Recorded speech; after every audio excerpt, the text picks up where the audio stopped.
Ako magbike, tara. So ngayon nga pala, maglalaguna loop tayo. Nandito tayo ngayon sa dulo ng C6. So dito mag-umpisa yung ride natin. I-start natin siya ng Laguna, papunta ng Pililla, hanggang makabalik ulit tayo dito sa Taguig. So samahan nyo ako sa ride na to. Let's go! Sa ride nga pala na to, ay may haba itong 170 plus kilometers. So target natin na matapos to within 10 hours. So titignan natin kung matatapos to ng 10 hours. Okay? So sa ride na ito, pangalawang beses ko na mag-Laguna Loop. Nung isa, or nung una ay nung 2020. Ang Laguna Loop ko naman tinatawag na Laguna Loop Reverse. Nandun nag-umpisa yun sa Antipolo, Teresa, papunta ng Mabitak, Laguna at Laguna na, at pabalik dito sa Manila. Ngayon naman gagawin natin itong ride na to baliktad naman, counterclockwise naman to. Okay guys, time check 1:30. Dito tayo sa Alabang Lupang.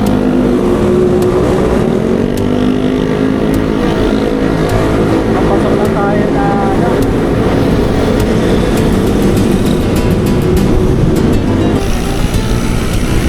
nakapasok na tayo dito sa Muntinlupa. So advice ko lang, huwag kayo tumawid kayo doon sa may kabilang side ng service road kung galing kayo ng C5 o kaya C6. Grabe, nakakatakot pag nandun ka sa may gitna ng mga sasakyan. Okay, huwag kayong tatama rin pumunta sa kabila.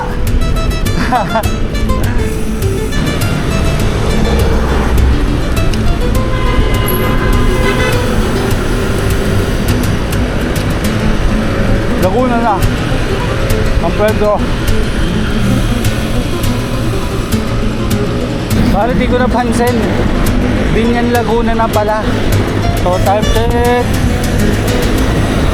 1:59 AM, 30 kilometers in.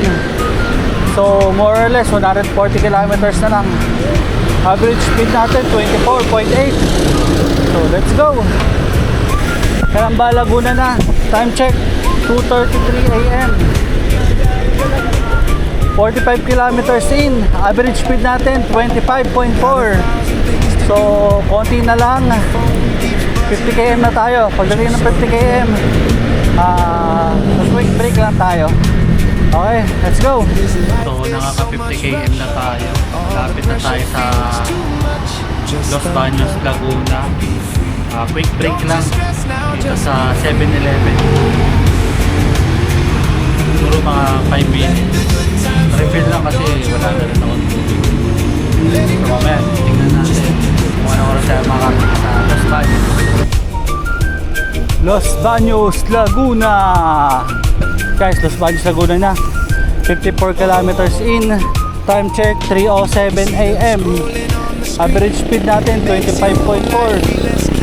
So plano ko mag next stop siguro sa Pagsanhan o kaya 100 kilometers. Kakain tayo ng kanin. Okay, sige, bye. Pila, Laguna. Guys, Pila, Laguna na, 73 kilometers, 3:55 AM.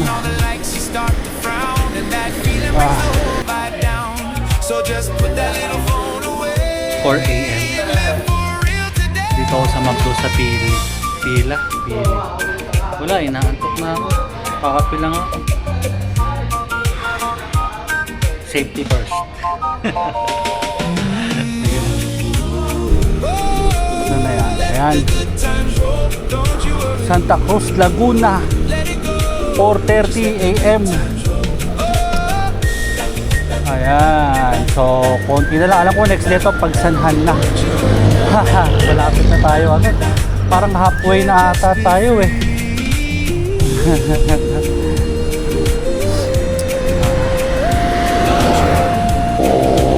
tayo Santa Cruz town proper. Bali nga pala, pag nag-Laguna Loop kayo, tapos halimbawa nalaspag kayo, okay lang. Kasi maraming dumadaan na bus dito papabalik ng Cubao. So di kayo mahihirapan kung hindi nyo kayang tapusin, ba? So sa mga gusto mag-Laguna Loop, tuloy nyo lang. May bus naman. Let's go.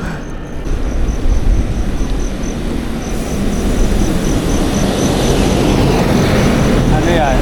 Tourist capital ng Laguna, Pagsanhan. Wait lang, picture tayo dito. Oops. Isa pang tip dito sa mga gusto mag-Laguna Loop,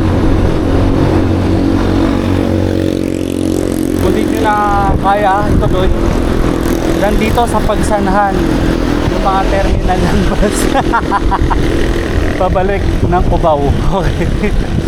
Okay, dami na nating tip ha. Sure ako, sundin nyo lang yung tip na sinasabi ko, hindi nyo matatapos yung Laguna Loop. Kanina yung bagong arko ng Pagsanhan. Ito yung luma. Yan, kala ko wala na to eh. Ayan, yan yung luma guys. Kanina bago yun eh, puro Christmas tree. Ito talaga legit. Ayan o.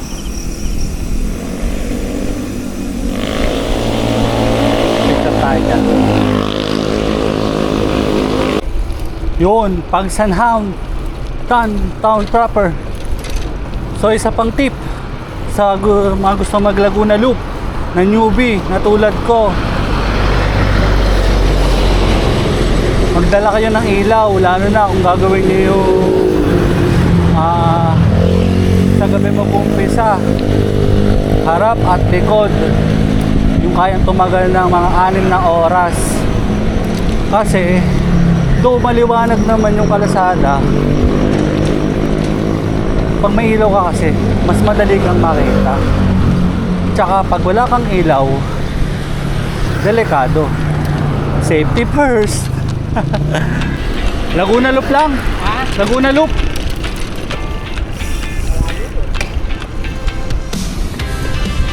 Yan guys, palatandaan nyo pag maglalaguna Loop kayo. Ito, pagdating sa Pagsanhan sa dulo, may simbahan doon. Pag kakaliwa tayo kasi pabalik tayo ng Antipolo.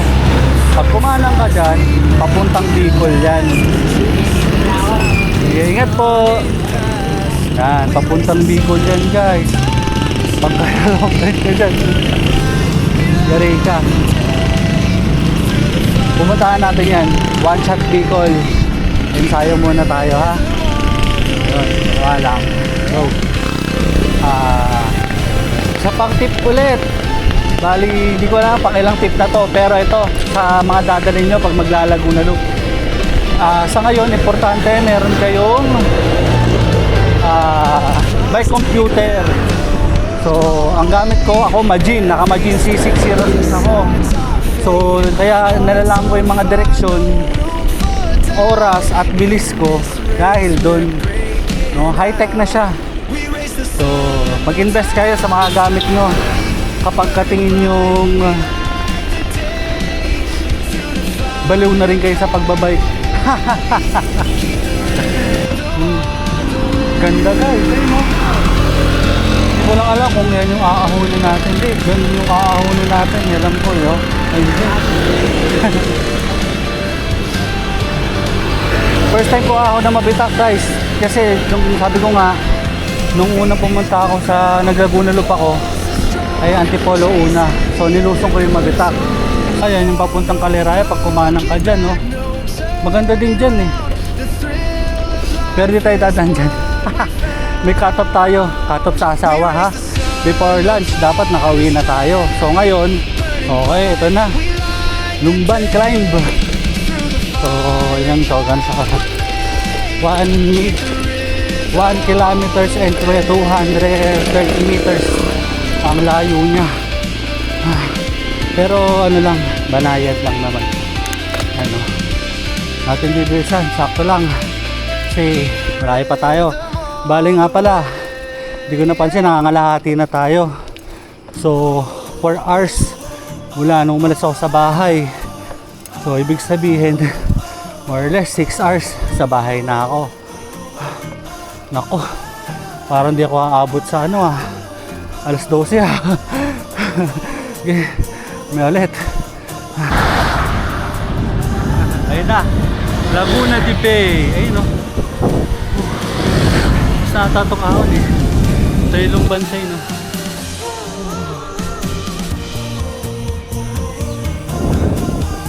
Laguna de Bay.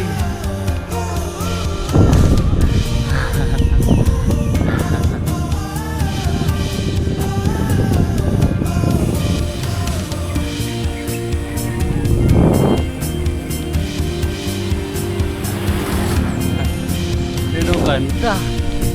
Nice view.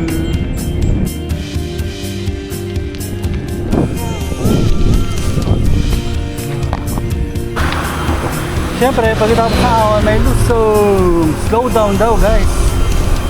Mukhang matarik na lusong ka. Rock music! Pasok!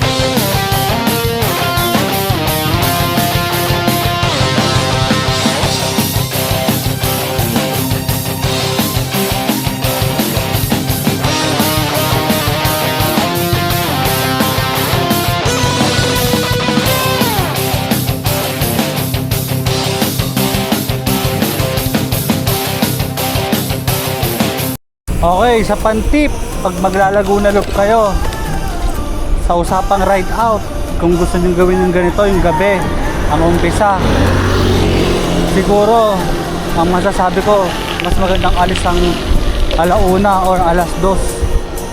Kasi tulad nito, sa lugar na to, tingin ko pagkagabi hindi masyadong maliwanag dito, so madilim, tapos konti lang yung dumadang sasakyan. So mas maganda maliwanag na kapag dumaan dito. So tingin ko saktong-saktong oras lang yung kung magagaling kayo ng Manila alauna or alas 2 ng madaling araw, para pagdating nyo dito maliwanag na kasi wala ako nakikita masyadong poste ng ilaw. Okay, so sana hindi makatulong. Update, 101 kilometers, time check 5:40 AM. So more or less 70 kilometers na lang pauwi sa bahay. So tingin ko kaya natin yun ng mga 4 hours. Pakil pa rin ata to pero tingin ko malapit na sa Mabitak to. Ay, sa Pami, malapit sa Pami. Ay, so yun, bigita basta yung kulay white na yan, maharang yan sa nag-landslide. Ay hindi, ayun landslide ba yan o sinadya?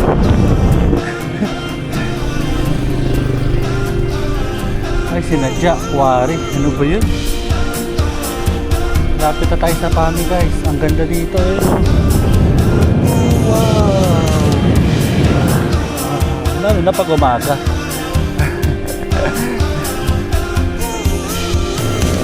Pami, Laguna, sakto alas 6 ng umaga.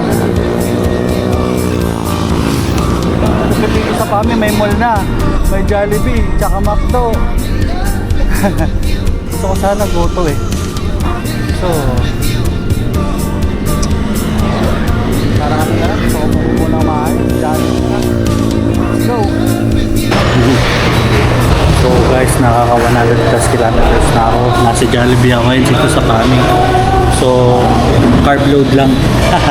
Siguro ano ko na to, ito na yung pinaka carb load ko sa ano na to, sa ride na to. Pipilitin ko baka kaya ko na dire-diretso na. Guys, so paahon na tayo ng Mabitak. Masaya lang kasi, ay no, windmill. Nakatatanong mo na rito. Para na tayo, ano to Ilocos para nagpaparinig yung Ilocos So, baka sa susunod, Banggi na ang puntahan natin ha. Pag pinayagan tayo, go agad. No? Let's go. Mabitak na, mabitak. Balik na dito, one way dito guys ha.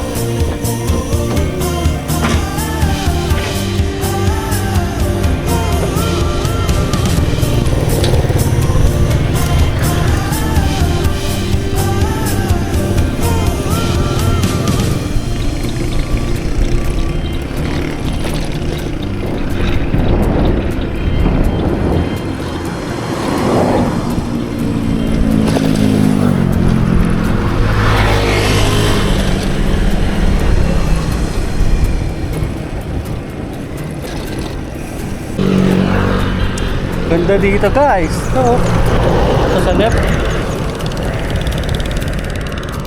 Ito sa right. Ayun straight ahead. Okay.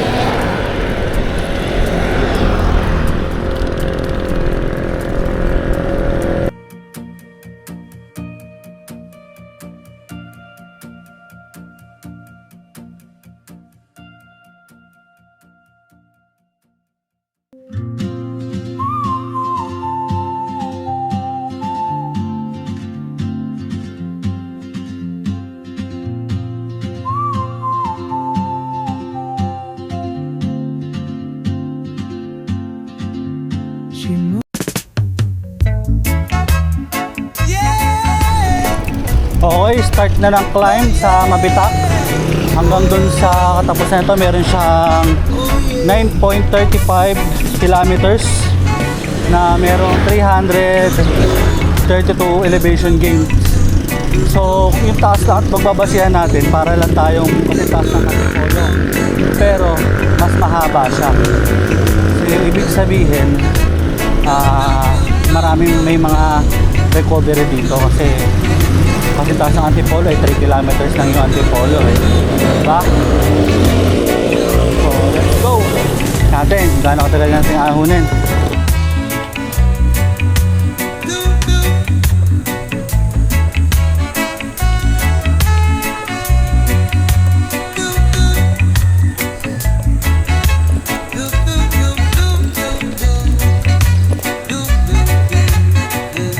Okay, sa pang-tip.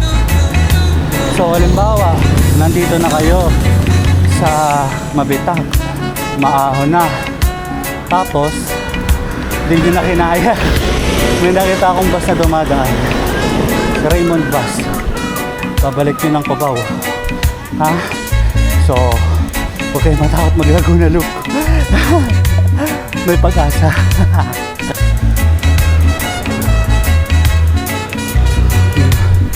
Last 7 km. Speed natin sa ahon 12. Parang bulat umaha.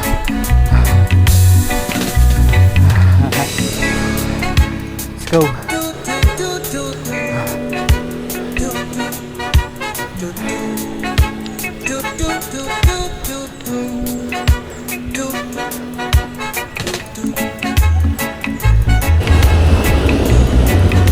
Grabe guys.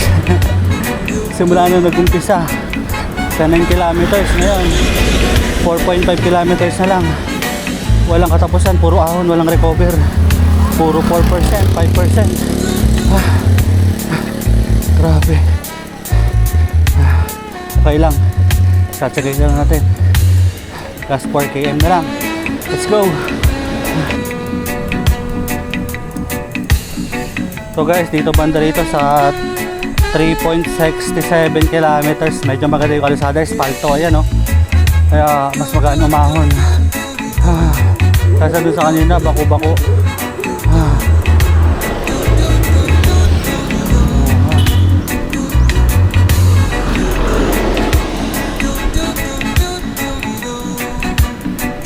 Last 2 km may recovery. Ayun oh, may palusong pa. Ano ba yan? Ibig sabihin, dadagdag na naman yan sa auunin natin.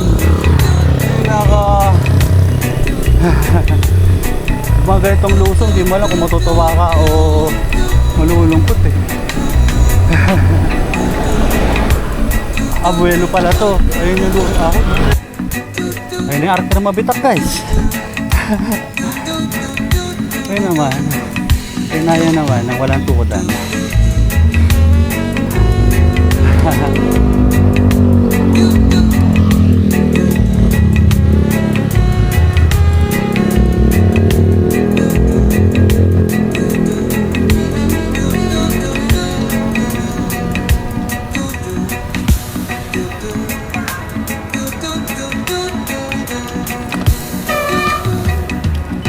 Yun, bali tapos na ako mag-picture doon sa Mabitak sign. Ang oras ano, oras ay 7:30. 5 hours riding time. So hindi siya yung tuktok ng ahon ha. Hindi siya. Kasi di mga ahon pa ako eh. Oh. Alam ko ang ganda sa mga kainan. Basta lusong na, let's go! Pili the windmill! We race the sun, no time to stray. Burning bright, we light the day. Through the fire, come what may. Keep the rhythm all the way.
Kita nyo yung bundok sa tapat.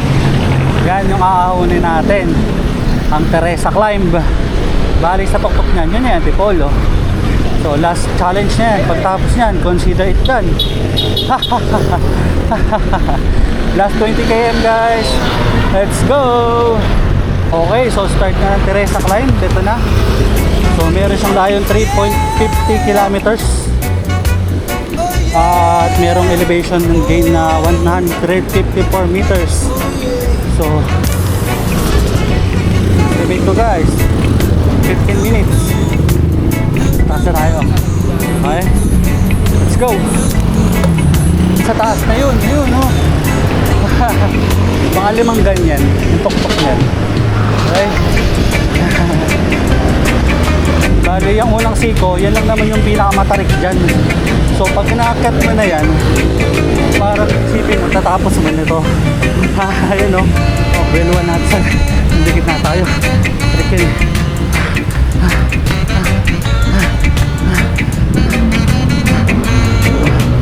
Okay. Dahil sinaawan na natin yung pinakamatarik na part. So, pwede ba nang sabihin, you made it. You're done. 2.83. Pangalawang siko.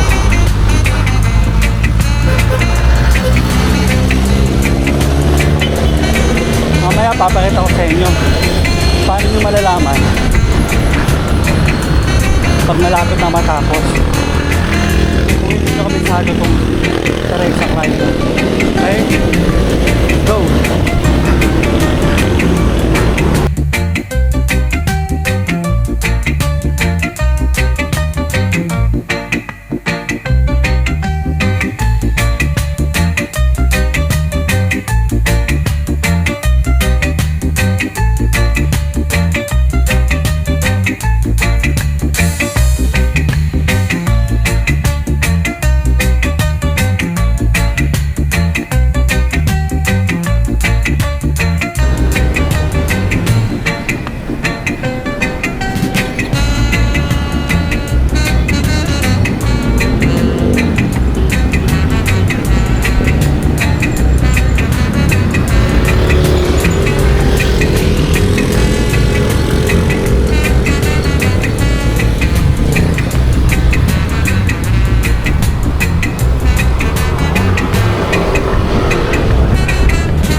pinakalas na mahirap na siko dito. Mas malapit na tama Ramos.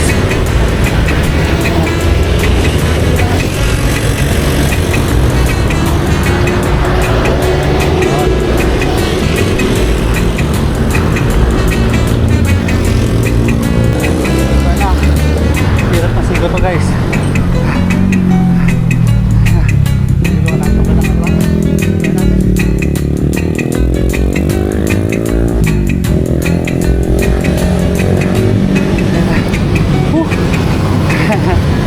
Yun na yung sinasabi ko na palatandaan pag malapit na matapos yung dali. Pag nakita nyo yung dali na yan, ibig sabihin yan, pagkakanan nyo dyan, tapos na. Dyan na. Okay, kapag duting ko dali palatandaan kung hindi mo pa kabisado dito. So kung tingin mo bibigay ka na tapos nakita mo na yung dali, eh tiisin mo na kasi tapos na. Ayan o ha. Pukpok na yun yan. Pag nakita mo yung jeep na yan, yan na yung tapos ng ahon sa Teresa. Parang yung pedestrian, yan yung finish line. Yun eh, natapos ko siya na 17 minutes. Dito ako na 2 minutes. Buisit. Okay lang yan. Nakaka 160 kilometers na kasi ito. Let's go. Hindi na ako hinto. May bukuhan dito eh. Hindi na ako hinto doon. So uwi na ako. Let's go. Pag nagawin kayo dito sa may Teresa, ito toasted choconoton. Sarap na to.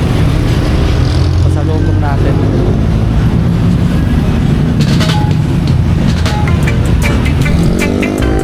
Guys, link, listen.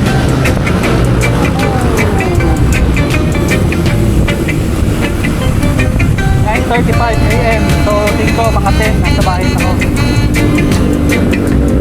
Oh, well done.